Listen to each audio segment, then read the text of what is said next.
I still remember the taste of the raspberry lemonade turning sour in my mouth as Melanie handed me the mop. Her smile never reached her eyes as she tilted her head just slightly, that practiced gesture she'd perfected since marrying my brother 3 years ago. "Jessica, be a dear and clean up that spill by the gift table." Someone knocked over their drink. "Before we jump back in, tell us where you're tuning in from.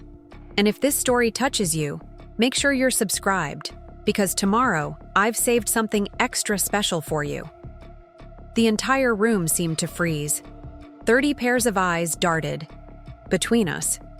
Some curious, others uncomfortable, a few gleaming with barely concealed amusement. I stood there in my carefully selected periwinkle dress, the one I'd spent 2 paychecks on, holding a dirty mop in the middle of Willow Gardens. Pristine event space. This wasn't just any gathering. This was my brother Mark's wife's baby shower, an event I'd been deliberately excluded from planning despite being the only sister of the father-to-be. And now, in front of everyone, including my childhood friends, neighbors, and my boss who'd been invited because her daughter went to college with Melanie, I was being reduced to the help. "I'm sure one of the venue staff could handle that," I replied, keeping my voice level while extending the mop back toward her. Melanie's smile tightened. "They're all busy with the food. It'll just take a second, Jess." The diminutive felt like a slap. No one called me Jess anymore. No one except Mark, who was conspicuously absent from this particular moment, probably cornered by one of Melanie's uncles near the bar. "Actually," I began, but Melanie had already turned away, her hand protectively cradling her 7-month baby bump as she glided toward a cluster of her law firm colleagues. I stood frozen, the mop handle cool against my palms, feeling the weight of expectation and the sting of humiliation. This wasn't the first time, of course. Since Melanie had entered our lives, I'd been systematically sidelined from family events, my suggestions ignored, my presence tolerated rather than welcomed. But this was different. This was public. Sarah, my best friend since 3rd grade, appeared at my side and gently took the mop. "I'll take care of it," she whispered. "Go get some air." I nodded mutely and headed for the garden terrace, my heels clicking against the polished floor with each step. Through the floor-to-ceiling windows, I could see guests mingling, laughing, celebrating the impending arrival of my niece or nephew, a child I'd already started a college fund for, despite my modest paralegal salary, a child I wasn't sure I'd even be allowed to know. Outside, the late September air carried the faint scent of chrysanthemums. I leaned against the stone balustrade, trying to steady my breathing, and pulled out my phone, a reflexive action when discomfort strikes. I scrolled mindlessly through emails, pretending to be occupied with something important, something urgent enough to justify my momentary escape. That's when I saw it, an email from Judge Eleanor Thompson's chambers. I'd been working on a complex property dispute case for weeks, and the judge had requested additional precedents. The email had arrived during the baby shower festivities, and I'd missed it. Judge Thompson wasn't just any judge. She was a family friend, a formidable presence in Riverside's legal community, and someone who had encouraged me to pursue law school, a dream I'd deferred when my father fell ill 3 years ago. Since then, I'd been working as a paralegal at Riverside Legal Aid, helping others navigate the system while putting my own aspirations on hold. I was so absorbed in the email that I didn't hear the terrace door open. "There you are." Mark's voice startled me. My brother stood there, his tie slightly loosened, a flute of non-alcoholic champagne in his hand. Solidarity with his pregnant wife. "Mom's looking for you. They're about to start the games." I looked up at my brother, 3 years older, eternally the peacemaker, his face showing the familiar creases of someone caught between factions. "Did you see what just happened?" I asked quietly. Mark sighed, running his hand through his hair, a gesture so reminiscent of our father that it made my chest ache. Mel's just stressed with the shower and work. You know how it is. No, Mark, I don't know how it is. I straightened up, slipping my phone back into my purse. What I do know is that your wife just handed me a mop in front of everyone, including my boss. It wasn't like that. It was exactly like that. I cut him off, surprising both of us with the edge in my voice. And it's not just today. It's been happening since you two got married. I'm being erased from this family, and you're letting it happen. Mark's expression shifted from defensive to wounded. That's not fair, Jess. I've always had your back. Have you? I challenged, memories flooding in. The Thanksgiving when my place card was mysteriously missing from the table. The Christmas when my gift suggestions for Mark were dismissed in favor of what Melanie thought he'd prefer. The countless family dinners where my achievements at work went unacknowledged, while Melanie's latest courtroom victory was celebrated with toasts. This isn't the time, Mark said, glancing nervously over his shoulder toward the party. Let's just get through today, okay? For Mom, if nothing else. Our mother had been through enough, losing Dad 2 years ago, then navigating grief while trying to maintain family harmony. She'd been so excited about this grandchild, buying tiny outfits and renovating the guest room into a nursery for visits. Fine, I conceded, not for Mark or Melanie, but for her. Let's get through today. Re-entering the event space felt like stepping onto a stage unprepared. The shower games were in full swing, something involving baby food and blindfolds that elicited squeals of disgusted delight from the participants. I slipped into an empty chair at a table near the back, next to 2 of Melanie's cousins who I'd met exactly once at the wedding. Jessica, right? One of them asked, not waiting for confirmation before continuing. Melanie told us you're helping clean up after. That's so sweet of you to volunteer. I blinked, momentarily speechless. I hadn't volunteered for anything. In fact, this was the first I'd heard of any post-shower cleanup assignment. I think there's been a misunderstanding, I began, but my response was drowned out by enthusiastic applause as Melanie correctly identified pureed sweet potatoes while blindfolded. Sarah returned, sliding into the chair beside me. You okay? She murmured, her eyes concerned beneath her blunt-cut bangs. Apparently, I've volunteered to clean up after the shower, I replied, keeping my voice low. Sarah's eyebrows shot up. You what? No, absolutely not. We have dinner reservations at Marcello's, remember? Hannah's birthday. I'd completely forgotten our friend's birthday dinner. I didn't actually volunteer, I clarified. It seems Melanie's been making plans for me. That's it. Sarah's normally gentle demeanor hardened. I've kept quiet because she's family, but this is getting ridiculous.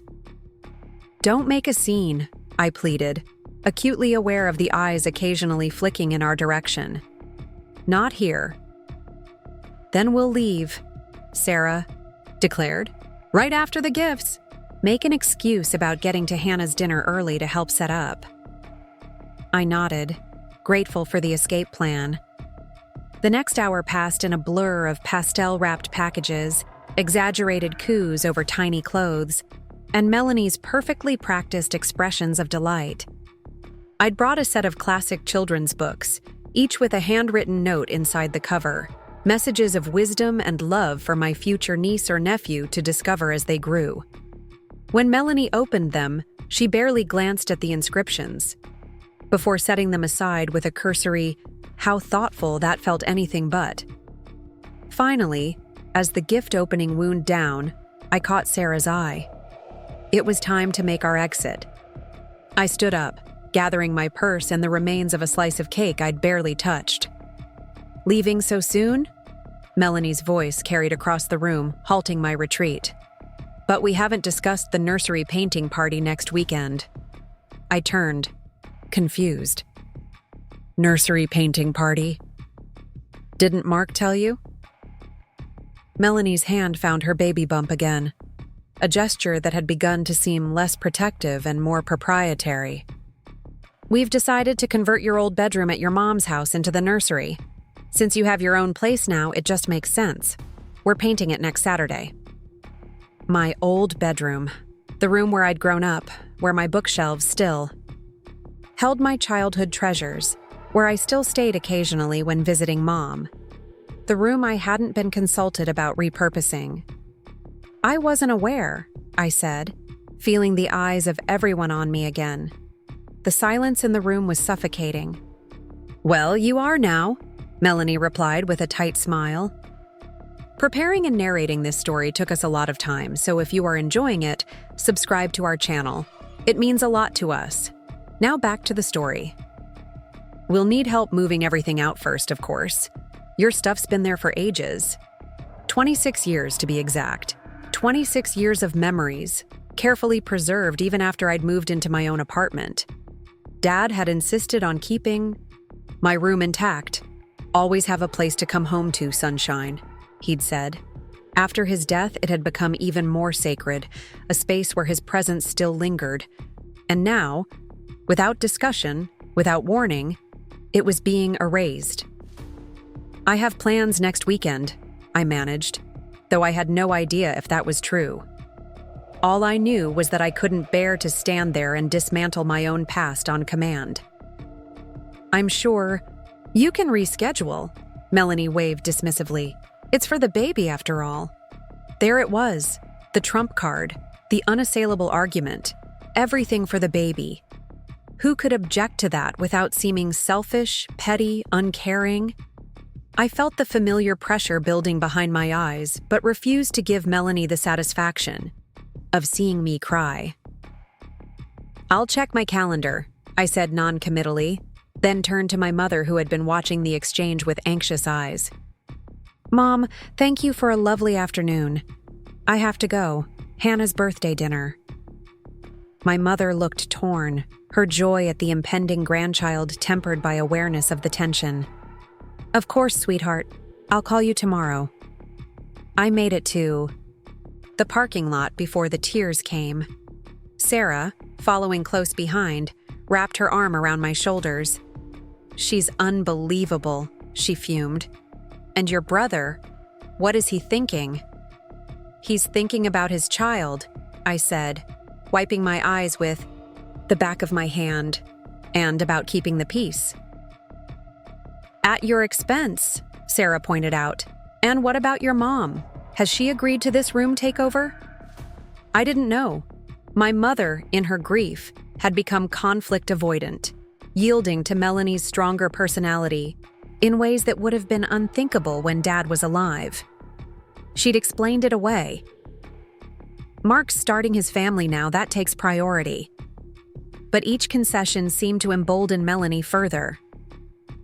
I need to talk to her alone, I decided. Without Melanie present. Good luck with that, Sarah scoffed. That woman's like a barnacle. Despite everything, I managed a small smile at the comparison.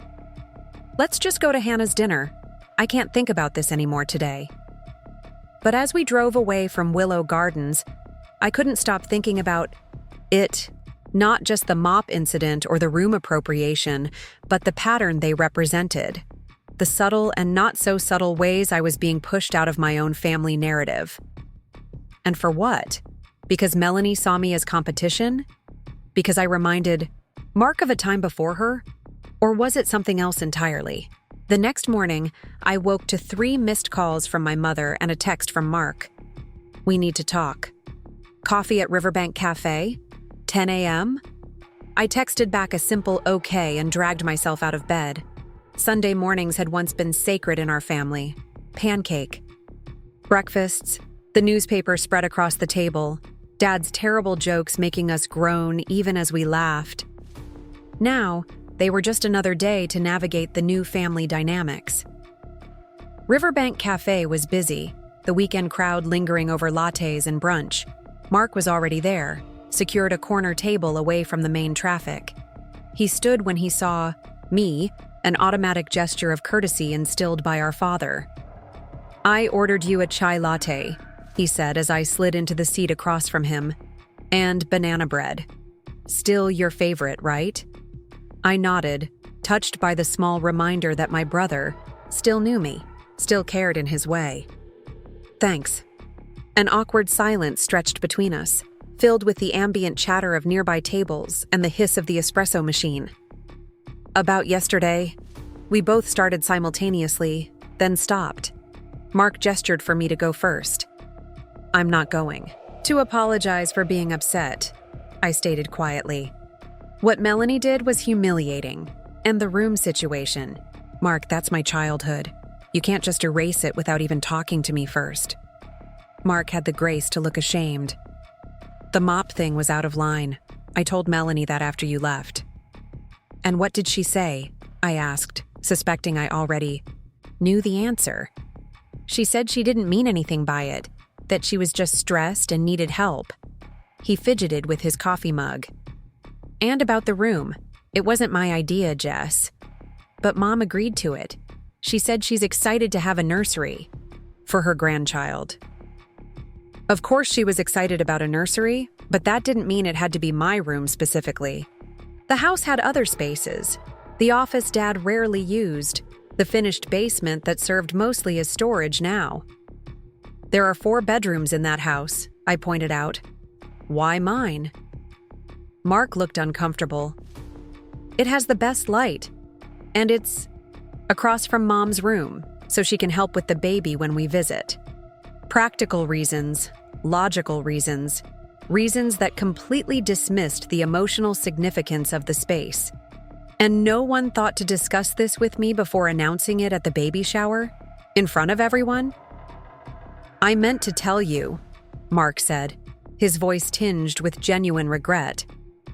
"Things have been so busy with the baby coming, and Melanie's promotion, and I'm the afterthought," I finished for him, the detail that slipped your mind.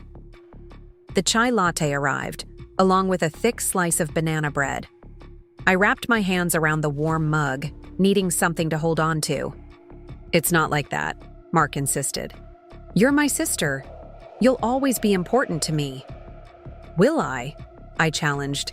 "Because lately, it feels like I'm being systematically pushed out of this family. And you're letting it happen." Mark looked stricken. "That's not true. Melanie's just protective of her new family, of her position.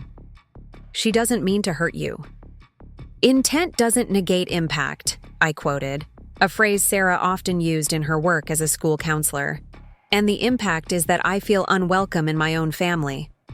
My brother ran his hand through his hair again, that painfully familiar gesture. "What do you want me to do, Jess? She's my wife. We're having a baby. I can't just—" "You can stand up for me," I interrupted. "You can acknowledge that I have a right to be consulted about my own belongings, my own space. You can stop pretending that everything Melanie does is okay just because she's pregnant." Mark's expression hardened slightly. The big brother I remembered from childhood skirmishes, the one who hated being called out when he was wrong. "You don't understand what it's like, balancing everyone's needs, trying to keep the peace." "Peace at what cost?" I asked. "Dad always said that real peace isn't about avoiding conflict. It's about addressing it honestly." The mention of our father shifted something in Mark's eyes, a flash of the grief we both still carried. "I miss him," he said softly. "Especially now, with the baby coming. He would have been so excited." "He would have," I agreed, feeling the familiar ache. "But he also would have expected you to treat me with respect, to be the big brother who looked out for me, not the one who lets his wife treat me like the help." Mark winced. "That's not fair." "None of this is fair," I retorted. "Dad dying wasn't fair. You marrying someone who seems determined to push me out of the family isn't fair. Life isn't fair, Mark. But we still get to choose how we treat each other." My phone buzzed on the table, a reminder about a brief I needed to review before Monday, the real world intruding on family drama. "I have work to do," I said, standing up. "For what it's worth, I'm happy about the baby. I'm excited to be an aunt, but I won't be a doormat in the process." "Jess, wait," Mark called as I turned to leave. "The painting party? Will you come? Please? It would mean a lot to Mom." I paused, considering. If I refused, I'd be the difficult one, the uncooperative sister who couldn't put family first. If I agreed, I'd be participating in the erasure of my own space, my own history. "I'll think about it," I said finally. "But I want to go through my things first, alone, before anything gets moved or discarded." Mark nodded, relief evident in his expression. "Of course, whenever you want. You still have a key." I walked out of the cafe feeling unsettled, neither victorious nor defeated, just caught in the uncomfortable middle ground of family conflict. My phone buzzed again as I reached my car. This time, it wasn't a work reminder, but a text from Judge Thompson. "Jessica, I was impressed by the precedent cases you found for the Riverside versus Mercer brief. Would you be available to discuss a potential opportunity? Coffee tomorrow, 9 a.m. My chambers?" I stared at the message, reading it twice to make sure I understood. Judge Thompson wanted to meet with me, not as a paralegal working on a case, but about an opportunity. My heart rate quickened. Could this be about the judicial clerkship opening I'd heard rumors about? A position that would put me directly on the path to law school, the dream I'd deferred? For the first time since the baby shower, I felt a spark of something positive. A reminder that my value wasn't determined by my sister-in-law's perception, that my life extended beyond family dynamics. I'd be honored. "See you at 9 a.m., I replied, then started my car with renewed energy. Whatever was happening with my family, I still had my own path to forge. And maybe, just maybe, that path was about to take an unexpected turn. The Riverside County Courthouse always felt like a second home to me. I'd spent countless hours in its marble halls, learning the rhythms of the legal system, developing relationships with clerks and bailiffs who now greeted me by name. As I passed through security Monday morning, my sensible heels clicking against the polished floor, I felt a flutter of anticipation about meeting with Judge Thompson. Her chambers were on the 3rd floor, at the end of a long corridor adorned with portraits of past judges. I arrived 15 minutes early, as was my habit, and her judicial assistant, a meticulous woman named Gloria, who'd been with the judge for over a decade, smiled as I approached. "Good morning, Jessica. The judge is just finishing a call. She'll be with you shortly." I nodded and took a seat on one of the leather chairs, smoothing my pencil skirt nervously. The weekend's events, the humiliation at the baby shower, the tense conversation with Mark, seemed distant here, in this realm of order and procedure. Here, I wasn't the sister being pushed aside. I was a competent professional respected for my work. Gloria's phone buzzed. "You can go in now," she said, gesturing toward the heavy oak door. Judge Eleanor Thompson's chambers reflected her personality. Organized, but not sterile. Impressive, but not intimidating. Law books lined the walls, interspersed with photographs of her family and mementos from her 30-year career. The judge herself sat behind a substantial desk, her silver-streaked dark hair pulled back in a neat bun, reading glasses perched on her nose as she reviewed a document. "Jessica," she looked up and smiled, removing her glasses. "Thank you for coming in so early." "It's my pleasure, Your Honor," I replied, settling into the chair she indicated. "Eleanor, please, we're not in court." She set aside the papers she'd been reading. "How was your weekend?" I hesitated, unsure how much personal information was appropriate. Judge Thompson, Eleanor, had known my family for years. She and my father had served on the library board together, but this was a professional meeting. "It was eventful," I said finally. "My sister-in-law's baby shower." Something in my tone must have conveyed more than my words, because Eleanor's eyes sharpened with interest. "Melanie's shower? I received an invitation but had to send my regrets. I had my granddaughter's recital." She paused. Did it go well? It was beautiful, I said diplomatically. The venue was lovely. Eleanor studied me for a moment, then nodded, seemingly deciding not to press further. I asked you here because I was impressed by your work on the Riverside versus Mercer case. The precedents you found were exactly what we needed, particularly that obscure 1986 ruling that even opposing counsel missed. Thank you, I said, warmth spreading through me at the recognition. Property law is fascinating, the way it intersects with history and evolving community standards. That's precisely the kind of perspective we need more of, Eleanor said, leaning forward slightly. Which brings me to why I wanted to talk with you.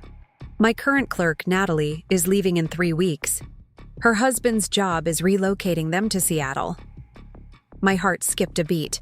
A judicial clerkship, the stepping stone I'd been hoping for.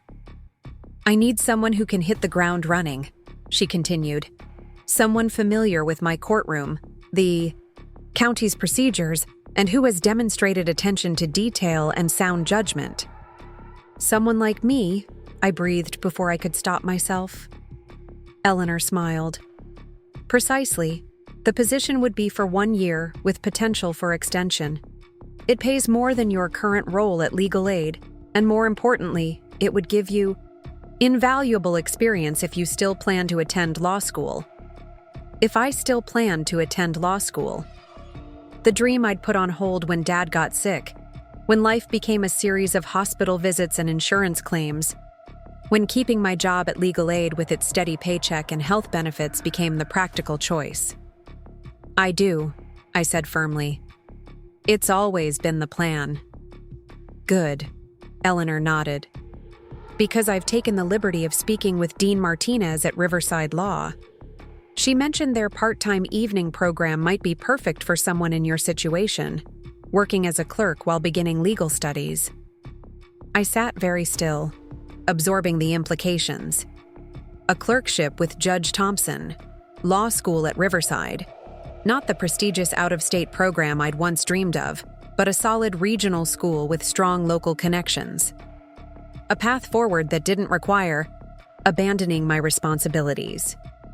I don't know what to say, I managed finally. Say you'll consider it, Eleanor replied. The clerkship starts in November. That gives you time to transition from your current position and get settled before the spring semester begins in January. I don't need to consider it, I said, a certainty filling me that I hadn't felt in years. I want this opportunity. I'm ready for it. Eleanor's smile broadened. I had hoped you'd say that. There's still the formal process, HR paperwork, background check.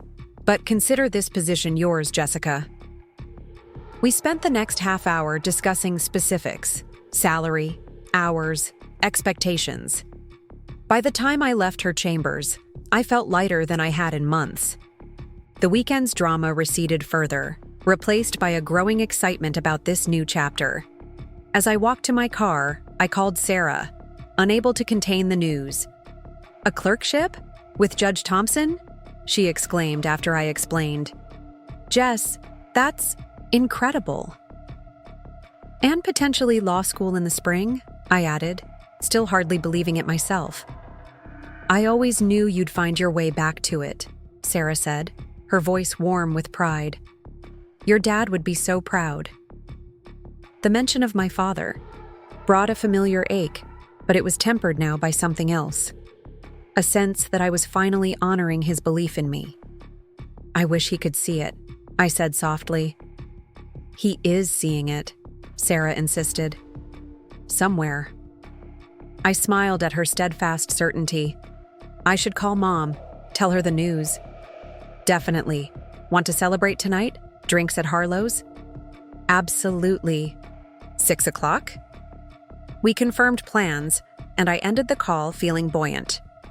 Now for the next call, one I both anticipated and dreaded.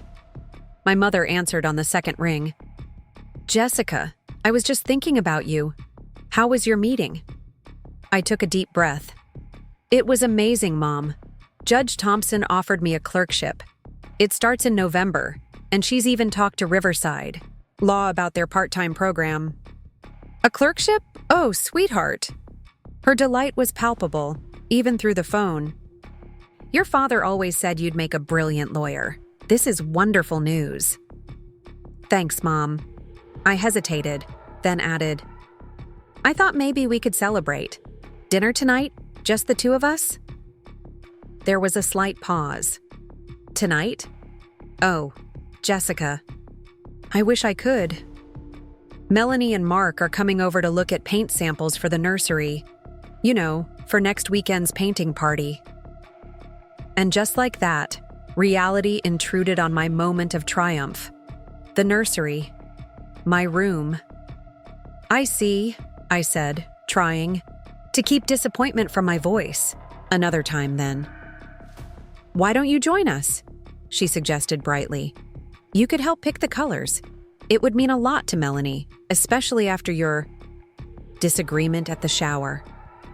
I nearly laughed at the characterization, disagreement, as if we'd had a difference of opinion about the cake flavor, not as if Melanie had publicly humiliated me. I'm actually meeting Sarah for drinks to celebrate, I said, but I was thinking I might come by tomorrow evening to go through my things, before anything gets moved. Of course, Mom agreed quickly. But sweetheart, try not to be too precious about it. It's just stuff, and family is what matters. Just stuff. The books Dad had inscribed to me on each birthday. The wind chimes we'd made together one summer. The photographs and letters and mementos that mapped a life. My life. I'll see you tomorrow, I said instead of arguing. Around 6? Perfect. And Jessica, I really am proud of you. This clerkship is exactly what you deserve. After we hung up, I sat in my car for several minutes, letting the complex emotions settle.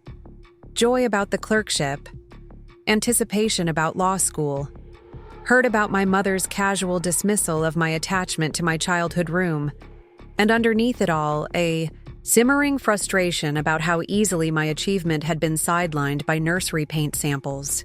The rest of the workday passed in a blur of congratulations from colleagues and the beginnings of transition planning. By the time I met Sarah at Harlow's, a stylish cocktail bar downtown, I was ready to focus solely on the positive. To the future Judge Morgan, Sarah toasted, raising her martini glass. I laughed, clinking my own glass against hers. Let's not get ahead of ourselves. I haven't even started law school yet. Details, she waved dismissively. This is just the first step. I've always known you'd get here eventually. We settled into a comfortable booth, sharing appetizers and catching up. Sarah was one of the few constants in my life, the friend, who'd seen me through every phase, every triumph and heartbreak. She'd been there when Dad died, spending nights on my couch when I couldn't bear to be alone. She'd encouraged me to keep applying to law schools even as I deferred actual enrollment, year after year. So, she said after we'd finished our first round of drinks, how did your mom take the news? She was thrilled, I assured her. But what? Sarah prompted when I trailed off.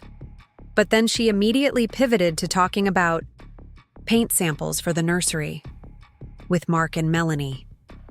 Sarah rolled her eyes. Of course she did. Heaven forbid we go 5 minutes without mentioning the baby. She invited me to join them, I added, as if that wouldn't be incredibly awkward after the shower. What did you tell her? That I'm celebrating with you instead. But I'm going. Over tomorrow to sort through my things before the room gets converted. Sarah studied me over the rim of her glass.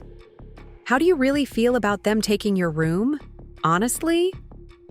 I sighed, tracing patterns in the condensation on my glass. I hate it, I admitted. It feels like one more way I'm being erased from the family narrative. Like my history doesn't matter. Have you told your mom that? I shook my head. She's so excited about the baby. I don't want to seem petty or resentful.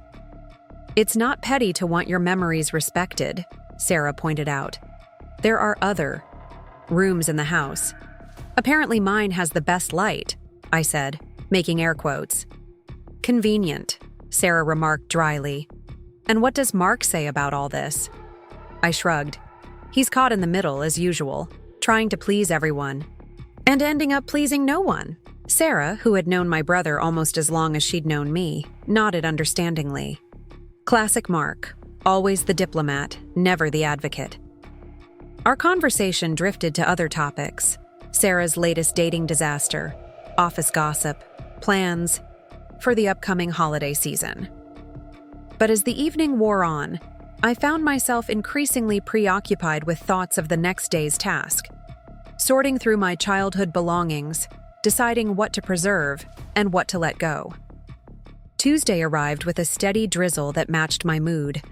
After work, I drove to my mother's house, the colonial revival where I'd grown up, where every corner held memories of a family that once was and now was irrevocably changed. Mom greeted me at the door with a warm hug. I made your favorite, chicken parmesan. Thought you might be hungry after going through everything. The gesture touched me. Despite everything, despite sometimes feeling like my place in the family was diminishing, my mother still remembered these small details, still tried in her way to show love. Thanks, Mom, I said, returning her embrace. That sounds perfect. I've put some boxes in your room, she continued as I followed her inside, for anything you want to take with you, and garbage bags for what you want to throw away. The efficient practicality of it stung slightly, as if clearing out 18 years of life was just another household chore, like cleaning the gutters or washing the windows. Mark mentioned you two had coffee on Sunday, she said as we reached the foot of the stairs. I'm glad you're talking. We're trying, I said non-committally. It's complicated. My mother's expression softened. Family? Always is, but it's worth the effort, Jessica. Especially now with the baby coming. I nodded, not trusting myself to respond without saying something I might regret. Instead, I headed upstairs to my bedroom. Still my bedroom, at least for a few more days. Opening the door was like stepping back in time. The lavender walls I'd insisted on repainting as a teenager. The bulletin board still pinned with concert tickets and dried corsages. The bookshelf crammed with novels and textbooks and yearbooks. The desk where I'd struggled through calculus and composed poems and filled out college applications. Everything was exactly as I'd left it. A preserved moment in time.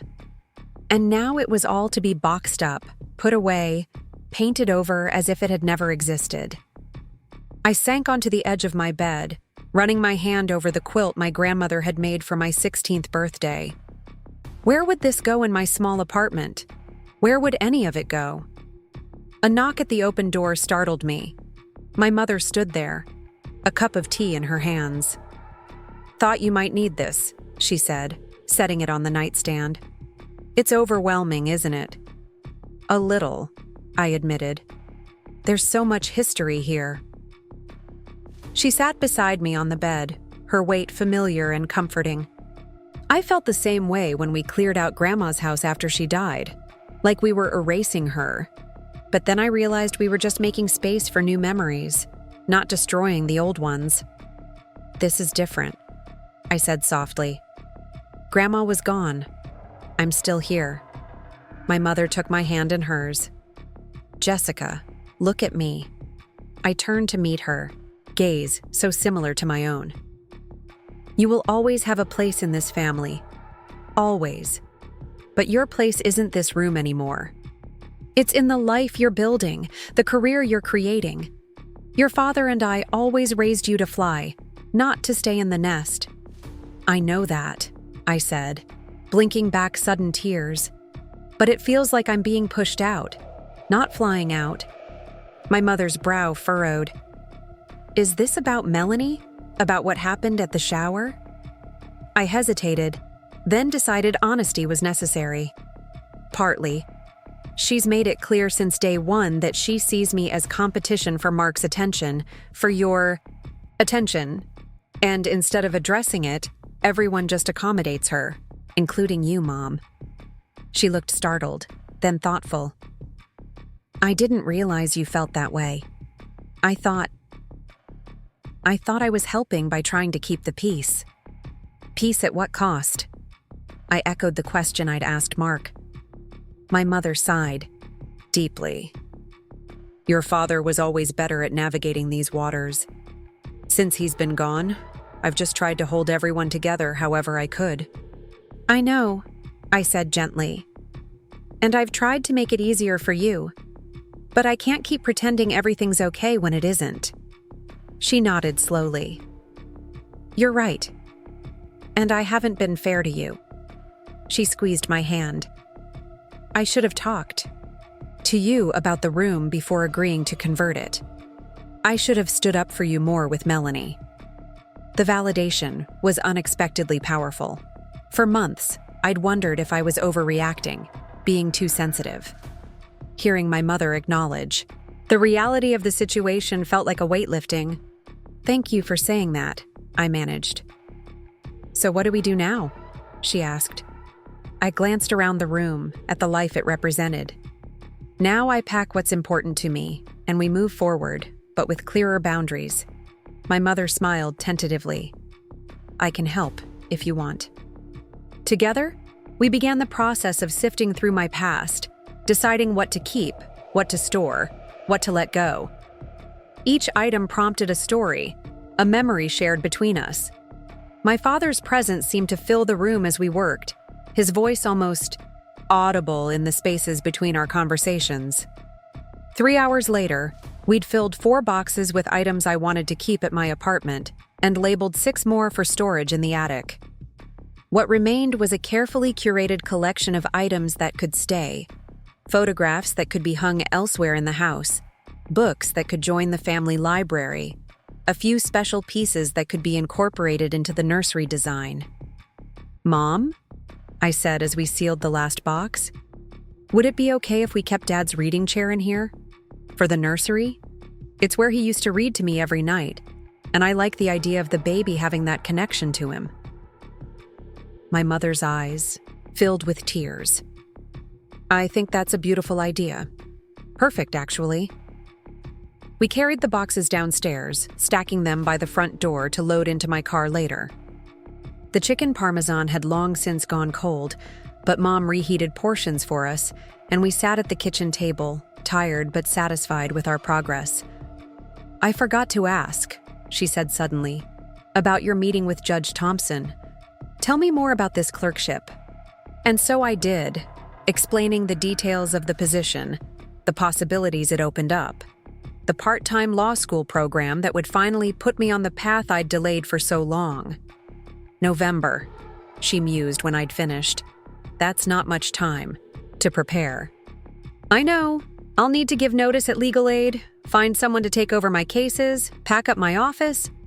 You could move back home, she suggested. Just temporarily. Save on rent while you're in school.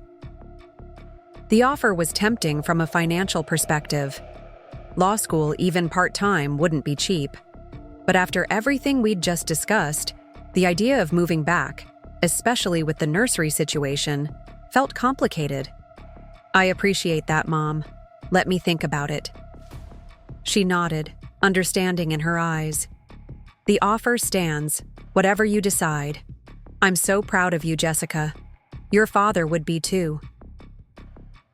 We were clearing the dishes when the front door opened, followed by the sound of voices, Mark and Melanie, arriving earlier than expected. Mom? Mark called. We brought the paint samples and some dinner. Thought you might... He stopped short as he entered the kitchen and saw me. Jess, didn't realize you'd be here. Just finished going through my room, I explained, trying to keep my tone neutral. Getting it ready for the transformation. Melanie appeared behind him, her baby bump more pronounced in her fitted maternity dress. Her eyes swept over the boxes stacked by the door, then back to me. That's considerate of you, she said carefully. I hope you're not upset about the nursery idea. Something in her tone, the barely concealed insincerity, the implied judgment, might have triggered my defensive response before. But standing in my mother's kitchen, after the conversations we'd just had, I felt oddly calm. Actually, Melanie, I think it's important for the baby to have a space here. Mom and I were just discussing keeping Dad's reading chair in the room. It's where he used to read to me every night. A flicker of surprise crossed Melanie's face. That's unexpectedly sentimental of you. Family is sentimental, I replied evenly. Even the parts that are complicated. Mark glanced between us, clearly trying to gauge the tension level. So, paint samples, he said, holding up a fan of color cards. We're thinking something neutral but warm. The pale yellow would be lovely, my mother suggested, especially with the morning light in that room. Melanie nodded, seeming relieved by the shift to practical matters. Yellow could work. Or the soft green. We want something gender neutral. Are you not finding out the sex? I asked, genuinely curious. We know, Mark said, but we're not telling anyone yet, not even Mom. It's our little secret, Melanie added, her hand resting protectively on her stomach. I nodded, fighting the irrational stab of exclusion. Of course they had secrets, private. Moments, decisions that were just for them. That was normal, healthy even. Either color would be beautiful, I said, and I've left some of my old books that might work for a reading nook if you're planning one. Melanie's expression shifted, something almost like gratitude flickering across her features. That's thoughtful. Thank you. The moment of connection was brief but real. Not a breakthrough, not a resolution of all the tension between us, but a small step towards something less adversarial. I should get going, I said, gathering my purse. Sarah's expecting me to call her with a full report on the room clearing. Before you go, my mother interjected, tell Mark and Melanie your news about the clerkship. Mark's eyebrows shot. Up, clerkship? With who? Judge Thompson, I replied, unable to keep the pride from my voice. Starting in November. And I'll be applying to Riverside Law's part-time program for the spring semester. That's fantastic, Jess, Mark exclaimed, his enthusiasm genuine. Judge Thompson is highly respected. That's a huge opportunity. Melanie nodded. Congratulations. That's an impressive achievement. If her response was more measured than my brother's, it was still more positive than I'd expected. Perhaps, I thought, this was how adults navigated complicated relationships, with small courtesies, minor concessions, the gradual building of respect if not affection. As I drove home that evening, the boxes of my childhood carefully packed in my trunk, I felt a curious mixture of emotions. Sadness for what was ending, excitement for what was beginning, determination to chart my own course while remaining connected to my family. And underlying it all, a growing sense that I was finally stepping into the person I was meant to become. Not despite the challenges of the past few years, but because of how they had shaped me. The clerkship with Judge Thompson represented more than a career opportunity. It was a return to the path I'd set aside, a reclaiming of my own narrative. Whatever happened with Mark and Melanie, with the nursery and the shifting family dynamics, I had this purpose, this direction, this chance to honor both my father's faith in me and my own ambitions. Tomorrow, I would begin the practical tasks of this transition, giving notice at legal aid, researching the law school application, rearranging my apartment to accommodate the boxes. But tonight, I allowed myself to simply sit with the knowledge that something significant had changed, both within my family and within myself. The mop handed to me at the baby shower had been intended as a dismissal, a relegation to the sidelines of family importance. Instead, it had become a catalyst, forcing confrontations I might otherwise have avoided, conversations that needed to happen, clarity that had been lacking. Sometimes, I reflected, the most significant journeys begin with a moment of humiliation. What matters isn't the starting point, but the direction you choose to move afterward. The painting party arrived faster than I expected. Between giving notice at legal aid, preparing for the clerkship interview process, and researching law school applications, the week evaporated like morning dew. Saturday dawned bright and clear. Perfect weather for transforming a childhood. Bedroom into a nursery. I arrived at my mother's house just before 10, armed with coffee and pastries from Riverside Bakery. Music drifted from the open windows, some upbeat playlist that seemed designed to energize reluctant painters. I found myself hesitating on the front porch, balancing the cardboard tray of coffees, wondering if I was making a mistake by being here. "You coming in, or are you going to stand there all day?" The voice startled me. My mother stood in the doorway, already wearing paint-splattered overalls, her gray-streaked hair tied back with a bandana. "Just gathering my courage," I admitted with a small smile. She stepped onto the porch and lowered her voice. "You don't have to do this, you know. I told Mark you might be busy with clerkship preparations." The kindness of the offered excuse touched me. "No, I want to be here. Family is family, even when it's complicated." My mother's eyes softened. "You sound just like your father." Inside, the house was alive with activity. Mark stood in the living room, laying down drop cloths and taping off baseboards. Two of Melanie's friends from the law firm, women I recognized from the shower but whose names escaped me, were moving the last of the furniture to the center of what had been my bedroom. And Melanie herself sat at the kitchen island, arranging platters of finger foods, her ever-present hand resting on her baby bump. She looked up as I entered.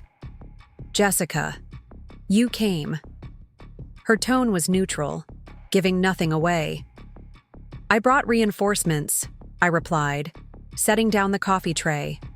"Americano for Mark, chai latte for Mom, herbal tea for you, and black coffee for me."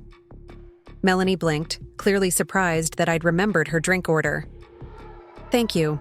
That was thoughtful." "Happy to help," I said, unpacking the pastry box. "Where do you want me to start?" She gestured toward the room upstairs. "Mark's handling the prep work. We'll start painting once everything's ready." I nodded and headed upstairs, coffee in hand. The room looked strangely bare now, stripped of my posters and photographs, the furniture pushed to the center and draped with sheets. My brother worked, methodically, his movements precise as he applied blue tape along the crown molding. "Need a hand?" I offered, handing him his coffee. Mark glanced over his shoulder, genuine pleasure lighting his face. "Jess, you made it." "Said I would, didn't I?" He took the coffee with a grateful nod. "I wasn't sure, after everything." I shrugged, picking up a roll of painter's tape.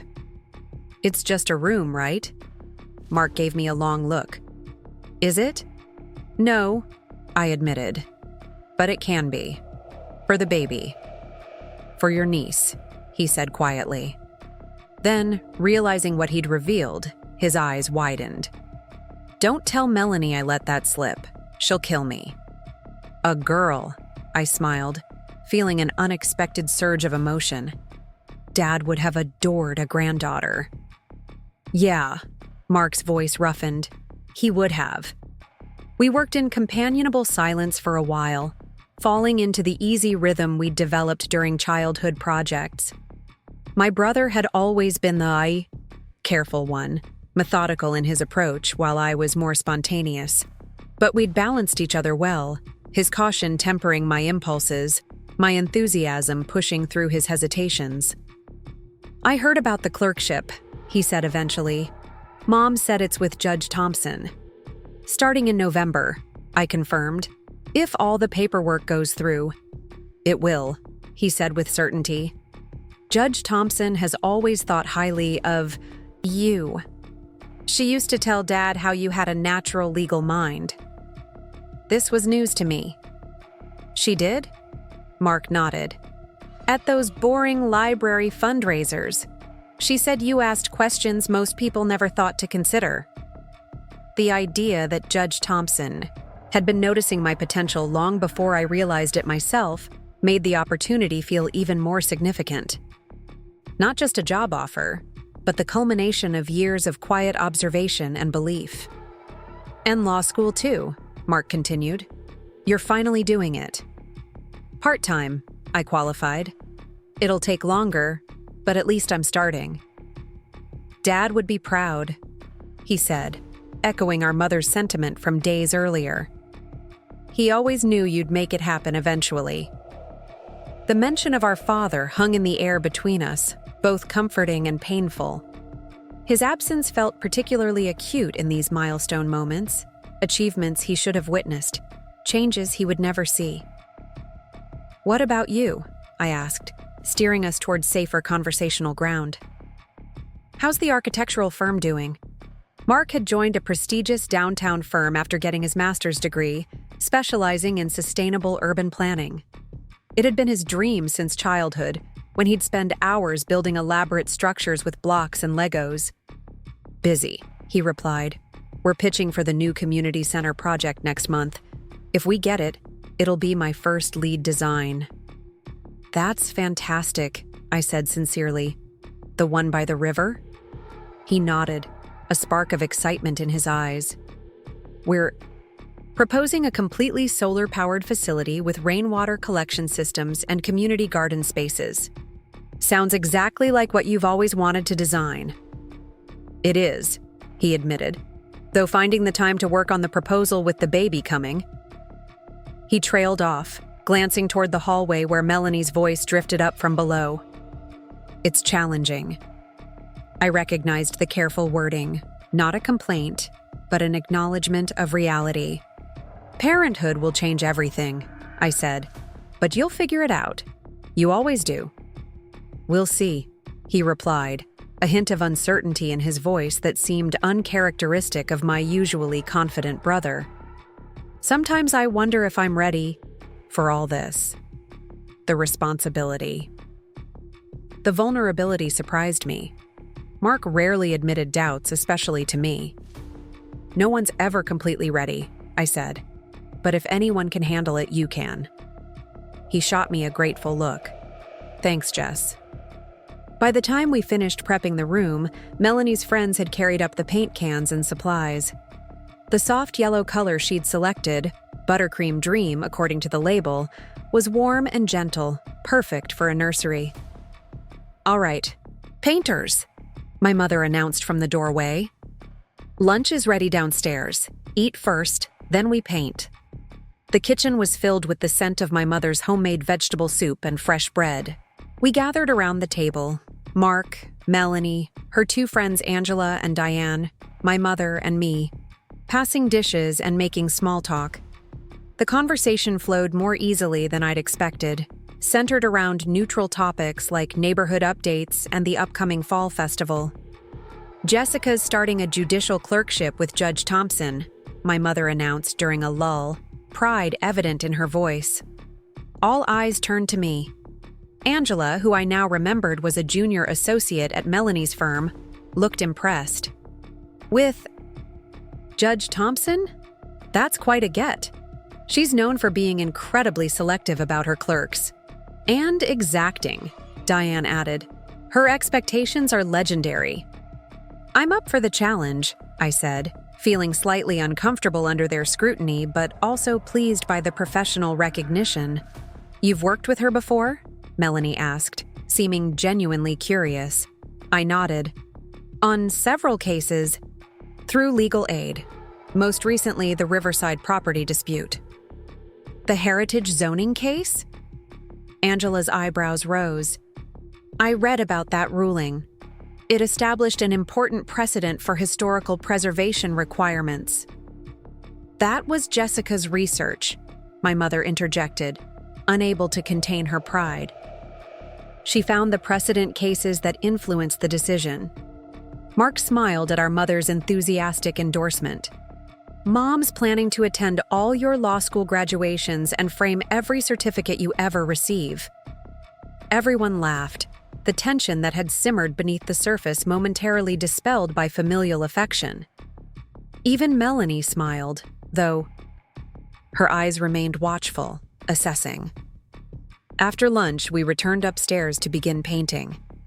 My mother had organized us into teams, Mark and I tackling the largest wall, Melanie supervising from a comfortable chair by the window, doctor's orders, no paint fumes, Angela and Diane working on the smaller walls, and Mom herself handling the detailed edging work. As I rolled the first stroke of buttercream yellow over the lavender of my teenage years, I felt a strange mix of emotions. There was loss, certainly. The tangible erasure of a space that had been uniquely mine. But there was also something unexpected, a sense of participation in creating something new, something hopeful. This room would hold a new generation of our family, a continuation of our shared story. "You missed a spot," Mark teased, pointing to a streak of lavender still visible near the ceiling. "I'm getting to it," I replied, stretching to reach the higher section. "Not all of us have giraffe genes." He laughed and handed me the extension pole. "Here, shorty, use the proper tools." The familiar banter felt good, a return to the easy relationship we'd had before adult complications intruded. As we worked, I found myself remembering other projects we'd tackled together. Assembling a bookshelf for our father's birthday, repainting the garden fence one blistering summer, building a treehouse that never quite became weatherproof despite our best efforts. Across the room, I noticed Melanie watching us, her expression unreadable. When she caught my eye, she didn't look away but held my gaze steadily.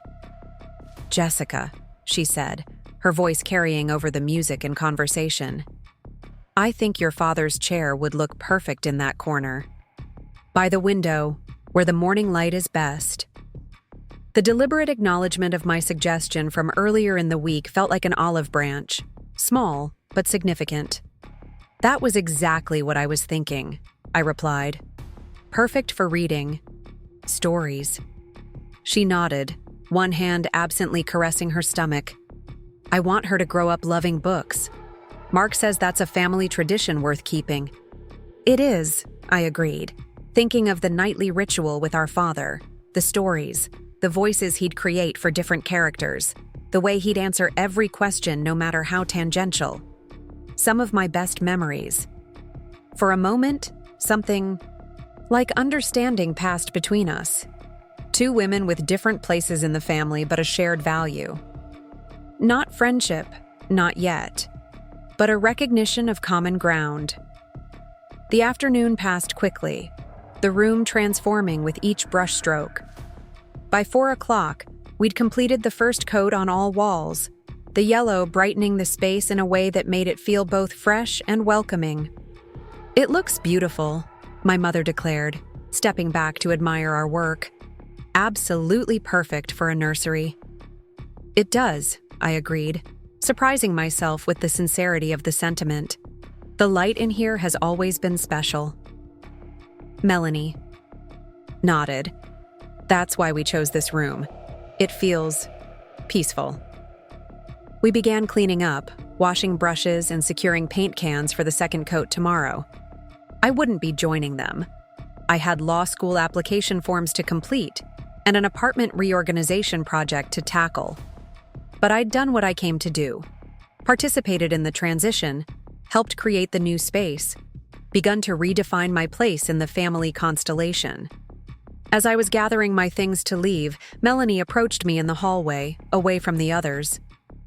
"Thank you," she said simply, "for being here today. I know it wasn't easy."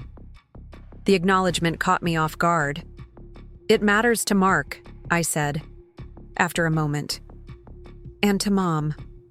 And to me," she added, her gaze direct. "Despite what you might think, I never wanted to cut you out of our lives. I just needed to establish my own place here." It wasn't quite an apology for the mop incident, or the other slights, but it was more self-awareness than I'd expected. "I understand that," I said carefully, "but there are better ways to do it than undermining me." She didn't deny the accusation. "Perhaps. I'm not always good with family dynamics.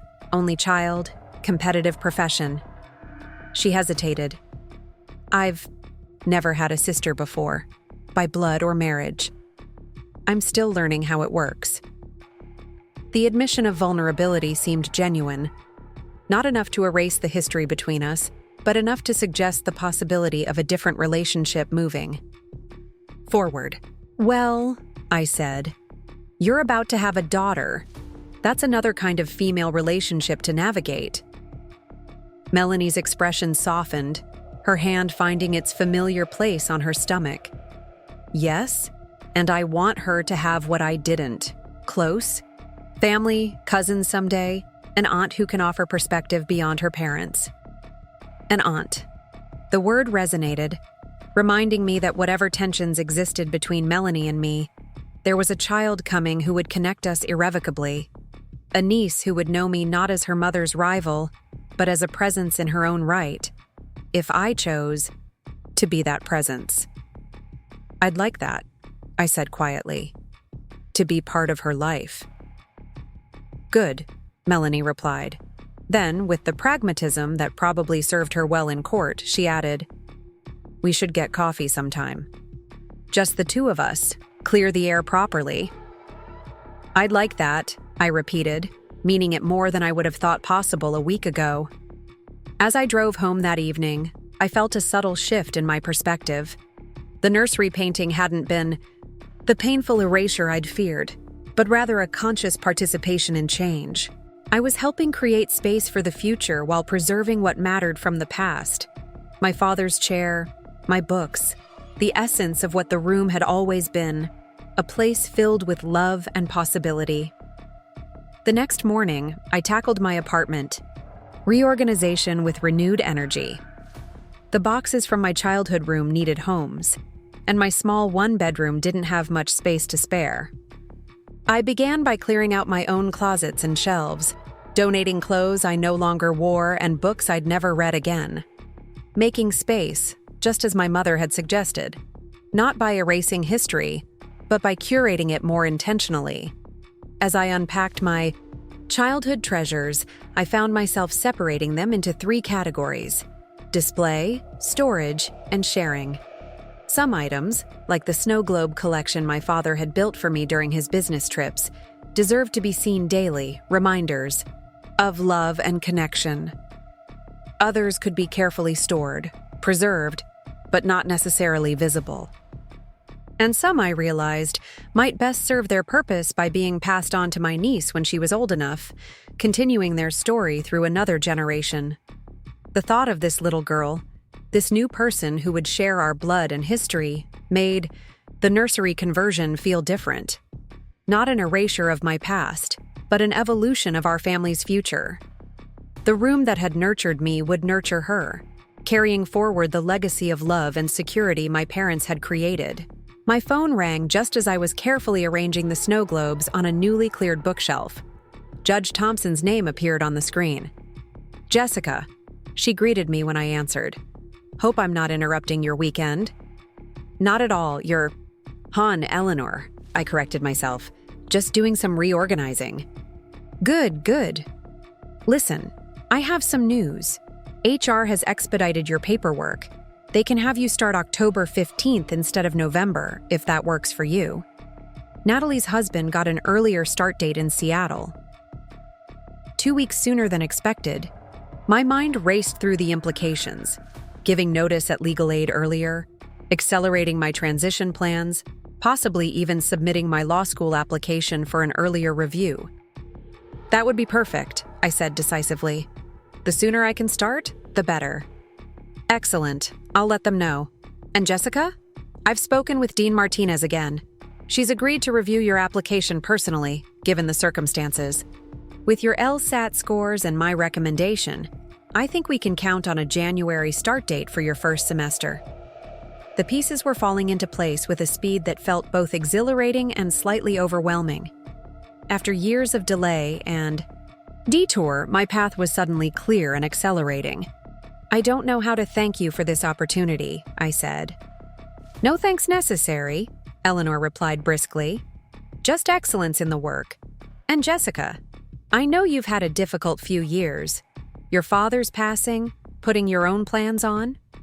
Hold. He was immensely proud of you, you know. He used to say you had the kind of mind that could change things for the better. The unexpected mention of my father brought a lump to my throat. He did? Absolutely. Every library board meeting, every community function. He always found a way to mention your latest achievement. When you deferred law school to help with his care, he was devastated that you'd put your dreams on hold. He made me promise to keep an eye on you. Make sure you found your way back to that path eventually. The revelation stunned me. All this time, I'd thought I was honoring my father by prioritizing family obligations over personal ambition. I'd never considered that he might have seen it differently, that my deferred dreams might have been a source of regret for him as well as for me. I didn't know, I managed. Well, now you do, Eleanor said gently, and I think he'd be very pleased with where you're headed now. After we hung up, I sat among the half-unpacked boxes of my childhood, contemplating this new perspective. My father had always been my champion, believing in my potential even when I'd set it aside. The clerkship, law school, my eventual legal career, pursuing these wasn't a betrayal of family obligations, but a fulfillment of the future he'd envisioned for me. With renewed purpose, I returned to my organizing project, now seeing it not just as creating physical space in my apartment, but as making room for this new chapter in my life. The past wouldn't be erased. It would be incorporated, honored, carried forward as I evolved. Later that afternoon, my phone buzzed with a text from Mark. Second coat complete. Nursery looks amazing. Mom mentioned you're starting the clerkship. Earlier than expected? I replied. Oct Q15. Things moving quickly now. His response came moments later. Proud of you, Jess. Dad would be too. The echo of Eleanor's words wasn't lost on me. Perhaps this was what moving forward looked like, hearing the encouragement of those who'd shaped us, even in their absence, and finding the courage to become the person they'd always seen in us. I glanced at the snow globes now arranged on my bookshelf, each one a memory, a connection to the past. But unlike before, they no longer felt like artifacts of a life that was slipping away. Instead, they seemed like anchors, reminding me that I could move forward without losing what mattered, that the past wasn't something to cling to desperately, but rather a foundation upon which to build. The nursery that was once my bedroom would hold a new generation, continuing our family's story. And I would be part of that story, as an aunt, as my brother's sister, as my mother's daughter, as my father's legacy. Not diminished by change, but expanded by it. 3 weeks into my clerkship with Judge Thompson, I was beginning to find my rhythm.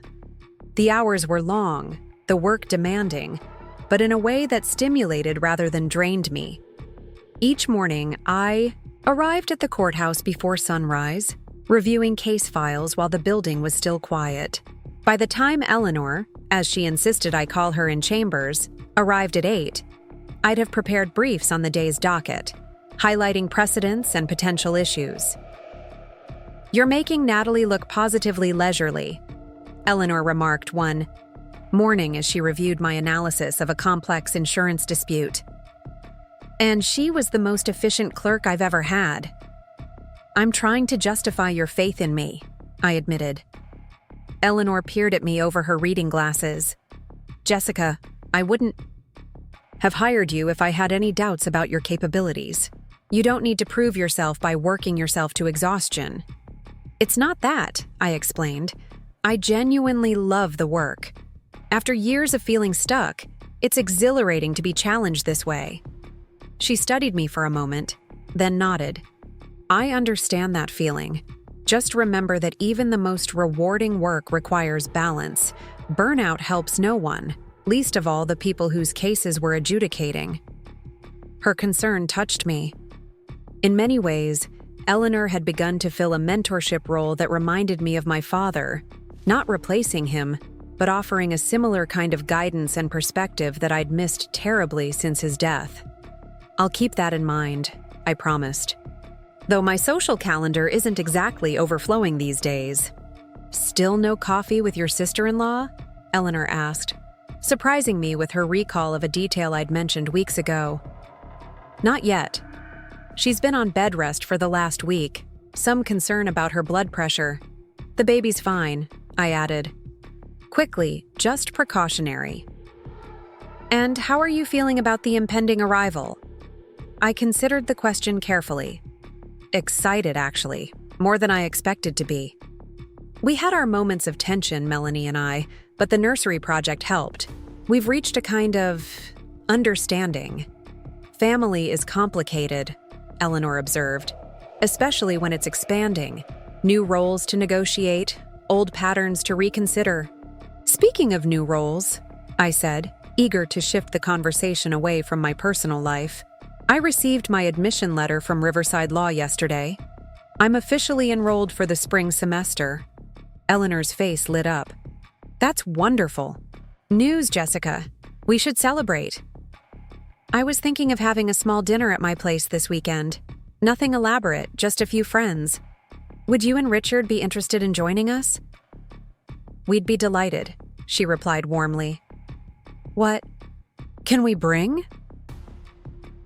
We spent a few minutes discussing logistics before returning to the day's cases. By noon, Eleanor was on the bench, presiding over a landlord-tenant dispute with her characteristic blend of incisive questioning and patience. I sat in the courtroom, taking notes, admiring the way she navigated complex legal issues while keeping the human element in focus. This, I thought, was what I wanted for my own legal career. Not just technical expertise, but wisdom, the ability to see beyond precedent to the people affected by each ruling. My phone vibrated silently in my pocket. Normally, I wouldn't check messages during court, but a second vibration followed immediately, suggesting urgency. I discreetly glanced at the screen. 2 texts from Mark. Melanie's water broke. At Memorial Hospital. Baby coming early. My heart jumped. The baby wasn't due for another 3 weeks. I glanced up at Eleanor, who was listening to the landlord's attorney-present arguments. I couldn't interrupt court proceedings for a family matter, no matter how significant. I typed a quick reply. In court. Will come as soon as possible. Everything okay? His response came seconds later. Doctors say normal progression so far. Mom's on her way. We'll keep you posted. I tried to focus on the case, but my mind kept drifting to the hospital across town where my niece was making her unexpected entrance into the world. When the court recessed for lunch, I rushed to Eleanor's chambers. My sister-in-law's in labor, I explained breathlessly. The baby's coming early. Eleanor didn't hesitate. Go. Family first. Court will manage without you for the rest of the day. Are you sure? There's the Wilkinson hearing this afternoon. Jessica, she interrupted firmly. Your niece is being born. That's a moment you don't get back. The Wilkinson case will still be here tomorrow. Gratitude washed over me. Thank you. I'll make up the time. Don't even think about it, she waved away my offer. Just go. And congratulations, almost Aunt Jessica. I practically ran to my car, navigating downtown traffic with uncharacteristic impatience. Memorial Hospital's maternity ward was on the 4th floor, a bright, modern facility that had been renovated just last year. I found my mother in the waiting area, hands clasped tightly in her lap. Mom, I called, hurrying toward her. Any news? She looked up, relief washing over her features. Jessica, you made it. She's still in labor. Mark says it could be hours yet, but everything's progressing normally. The doctor isn't concerned about the early arrival. I sank into the chair beside her, the adrenaline of my rushed departure subsiding. Has Mark been out recently? About 20 minutes ago. Melanie's parents are on their way from Chicago, but they won't arrive until tonight. She reached for my hand. I'm so glad you're here. It makes it feel complete somehow. I squeezed her fingers, understanding what she meant. Our family had felt fractured since my father's death. Not broken beyond repair, but missing essential pieces of its structure. Today, despite that fundamental absence, we were gaining something new, expanding in a different direction. "Have they settled on a name?" I asked. My mother's eyes crinkled with a smile. "They have, but they're keeping it secret until she arrives. Mark says they want to see her first, make sure it fits." We sat together, reminiscing about Mark's birth, dramatic according to my mother, with 18 hours of labor. My arrival 4 years later, surprisingly quick, barely making it to the hospital. And our father's reactions to becoming a parent. Tears both times, though he'd only admit to them with my birth, claiming allergies when Mark was born. The hours stretched on. My mother went for coffee. I answered emails on my phone, rescheduled my law school orientation tour, and texted updates to Sarah. The waiting room filled and emptied as other families received their news and departed. Finally, around 5:30, Mark appeared in the doorway, still wearing hospital scrubs, his face a mixture of exhaustion and wonder. "She's here," he announced, his voice breaking slightly. 6 pounds, 4 ounces, perfect. My mother was on her feet instantly, enveloping him in a fierce hug. "And Melanie, how is she?" "Tired but good," he assured her. "They're both doing well." I joined the embrace, my arms around my brother's shoulders. "Congratulations, Dad," I said, the title sounding strange but right. Mark laughed shakily. "Still doesn't seem real, but wait till you see her. She's incredible, small but mighty." "When can we meet her?" my mother asked eagerly. "They're cleaning her up now, doing the standard checks. The nurse said family can come in about 20 minutes. We followed him to the maternity ward, waiting in a small private lounge while the final preparations were made. Mark disappeared, back into Melanie's room, leaving my mother and me to prepare for our first meeting with the newest member of our family. "I have something for her," I said, reaching into my bag. I was going to save it for when they came home, but since I'm here, I withdrew a small package wrapped in silver paper with a tiny bow. Inside was a snow globe I'd found in my father's study while clearing out my childhood room. One I'd never seen before, still in its original box. It featured a delicate carousel with hand-painted horses, and when shaken, the silver and gold flakes swirled like stardust. A note in my father's handwriting had been tucked inside the box. For my first grandchild. "May your life be filled with wonder." "Where did you find that?" my mother asked, her voice hushed. "In Dad's bottom desk drawer. He must have bought it years ago, tucked it away for someday." "That's so like him," she said, tears welling in. Her eyes. Always planning for moments he wasn't even sure he'd see. A nurse appeared in the doorway. "Morgan family, you can come in now."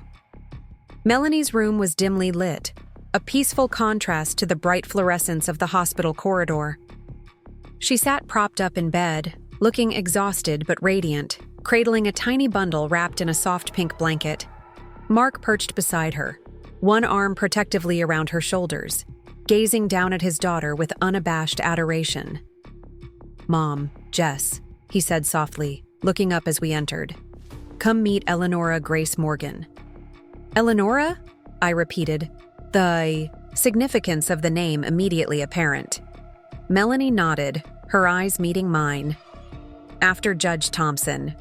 Mark mentioned how important she's been in your life, especially recently. And it felt right." The gesture stunned me. This unexpected acknowledgement of my journey, my connections, woven into their daughter's very identity. Not an erasure of my place in the family, but an incorporation of it.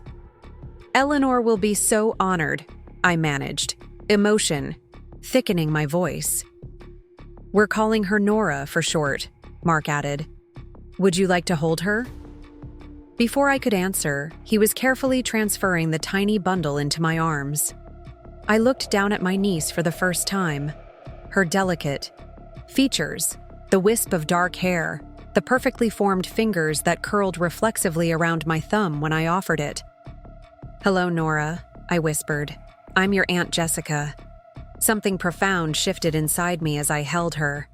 A fierce, instant love, coupled with an equally powerful sense of responsibility. This tiny person wasn't just Mark and Melanie's daughter.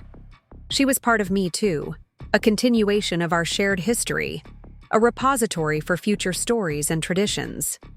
"She's perfect," I said, reluctantly passing her to my mother, whose eyes shone with tears as she cradled her first grandchild. Melanie watched us, her expression soft with exhaustion and emotion. "We have something to ask you, Jessica," she said after a moment. "Mark and I have discussed it, and we'd like you to be Nora's godmother." The request caught me completely off guard. After months of tension, of feeling sidelined and unwelcome, this was the last thing I'd expected. An official, recognized role in their daughter's life. "Are you sure?" I asked, glancing between them. "I thought your sister—" I trailed off, remembering Melanie's glamorous older sister who lived in Europe, a successful fashion executive who rarely made it back to Riverside. "Diane would be a wonderful aunt from afar," Melanie acknowledged. "But Nora needs someone here, someone who can be present in her daily life, someone who shares the values we want to instill in her." She hesitated. "Someone who knows the importance of family, even when it's complicated." I met Mark's gaze, reading the sincerity there. This wasn't a hasty decision or an obligation. Fulfilled. It was a deliberate choice, a bridge extended across the chasm that had developed between us. "I'd be honored," I said simply. "Thank you for trusting me with this." My mother beamed, gently rocking Nora in her arms. "Your father would be so pleased," she murmured. "A family growing, not just in number, but in connection." Later, when Melanie needed to rest and the nurses had taken Nora to the nursery for routine monitoring, I found myself walking the hospital corridors with Mark, both of us too wired to sit still. "So, godmother," he said, nudging my shoulder, gently. "That means you're on the hook for all the best birthday presents and college advice." I smiled. "I think I can handle that. Though I'm still processing the name, Eleonora. It's beautiful." "It was Melanie's idea, actually," Mark admitted. "After you mentioned the clerkship, she researched Judge Thompson, was impressed by her career, said she wanted our daughter to have a name that represented integrity and intelligence." We stopped by a large window overlooking the city, the evening lights beginning to twinkle against the darkening sky. "Things have changed between you two," I observed. "You and Melanie, since the shower." Mark nodded thoughtfully. "The mop incident, that was a wake-up call for me. I saw it happen and just froze. Didn't know whose side to take, so I took neither. It wasn't my finest moment." He sighed. "Later that night, we had a big fight about it. First real one, of our marriage. This was news to me." "You fought about me?" "About how she treated you, about how I let her." He ran a hand through his hair, that familiar gesture that still reminded me so much of our father. "I told her it wasn't acceptable, that you were my sister and always would be, that I'd failed both of you by not addressing the tension sooner." "What did she say?" "She cried, said she felt insecure, like she was competing for a place in a family that had decades of history before she arrived. Admitted she'd been trying to carve out territory by pushing you to the margins." He grimaced. Not her proudest moment either. "That must have been a difficult conversation," I said, trying to imagine the scene. My diplomatic brother, finally. Taking a firm stand, Melanie confronting her own behavior. "It was necessary," he replied simply. "And transformative. We started talking about what kind of parents we wanted to be, what kind of family we wanted to create. Realized we were modeling exactly the opposite of what we hoped for our child." I leaned against the window frame, absorbing this revelation. All those months of feeling sidelined, of swallowing hurt to keep the peace, and behind the scenes, change had been brewing, catalyzed ironically by the very public humiliation I'd experienced. The nursery project was her idea, Mark continued. A peace offering of sorts. She wasn't sure you'd accept. I almost didn't, I admitted. But I'm glad I did. I paused, then added, "Why didn't you tell me about all this before?" Mark looked sheepish. Honestly, I was ashamed of my behavior, of letting things get so bad in the first place. And we agreed to give Melanie space to make amends in her own way, at her own pace. The godmother request, that was important to her. A formal acknowledgement of your place in our family, in Nora's life.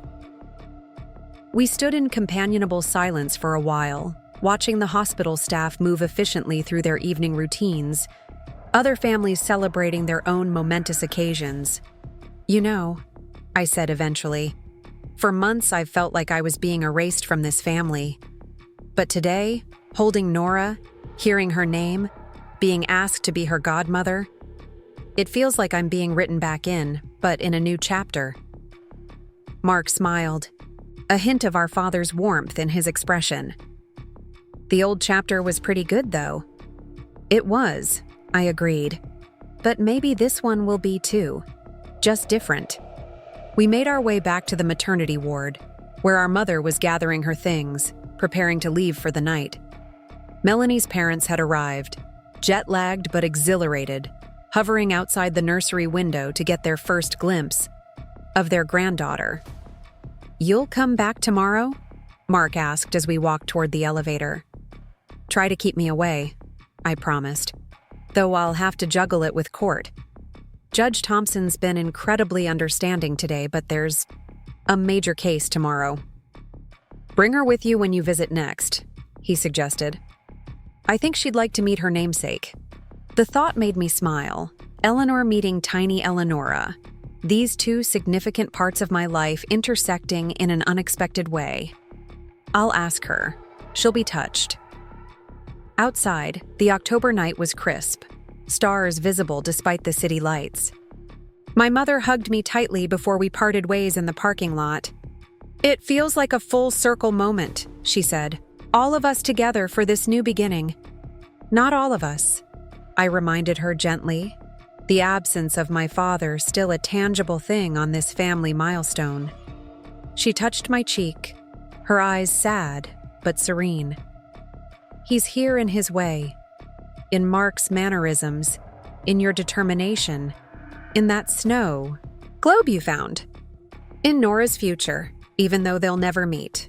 I drove home through the quiet streets, my mind replaying the day's events, the frantic drive to the hospital, the hours of anticipation, the profound moment of holding Nora for the first time, and underlying it all, the unexpected reconciliation, the healing of wounds I'd thought might be permanent. At my apartment, I found a package leaning against my door, a flat, rectangular parcel wrapped in simple brown paper. No card, no note, just my name written in familiar handwriting. Melanie's, precise legal script. Curious, I carried it inside, unwrapping it carefully on my kitchen counter. It was a framed photograph, one I'd never seen before, taken at the nursery painting party. In it, Mark and I stood side by side, paintbrushes in hand, caught mid-laugh at some shared joke. The sunlight through the window illuminated us perfectly, highlighting the unmistakable resemblance between siblings. But what struck me most was the inscription on the simple silver frame. "Family, our greatest inheritance." The words, a favorite saying of my father's, brought tears to my eyes. This wasn't just a peace offering from Melanie. It was an acknowledgement of history, of connections that preceded her arrival in our lives, but that she now recognized and respected. I placed the photograph on my mantle, next to a much older image of Mark, our parents and me at a long-ago summer picnic. Past and present, side by side.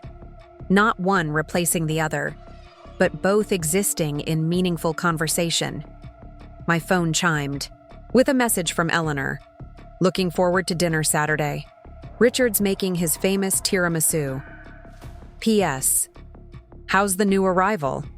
I smiled, typing back, healthy, beautiful, and named Eleanora Grace Morgan. Eleanor, they named her after you, her. Response came quickly. I'm speechless and deeply honored. Please give the new parents my heartfelt congratulations. This calls for champagne on Saturday.